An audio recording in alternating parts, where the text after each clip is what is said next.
এবং কোনটা কার্বনেট বা সালফাইড, এটা আমরা এই টেস্টের মাধ্যমে করব। তবে সালফাইড এবং কার্বনেট এটা কিন্তু তোমরা আজকে সেপারেট করতে পারবে না, এটা পরবর্তী কোনো পরীক্ষা আমি সেপারেট করে দেখাবো। আজকে আপাতত সালফেটের সাথে সালফাইড এবং কার্বনেটের পার্থক্য দেখানো হবে। তো প্রথমে আমরা এখানে কয়েকটা কন্টেনারের মধ্যে সলিউশন করে রেখেছি।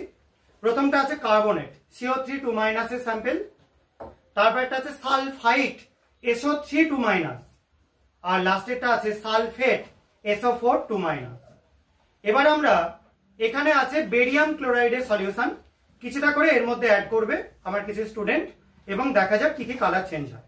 প্রথম জন আর এসে প্রথম স্যাম্পেল যেটা রয়েছে তার মধ্যে বেরিয়াম ক্লোরাইড যোগ করে, ওটা তুলে নে এবং হাতটা এগিয়ে রাখ যাতে কালারটা বুঝতে পারা যায়।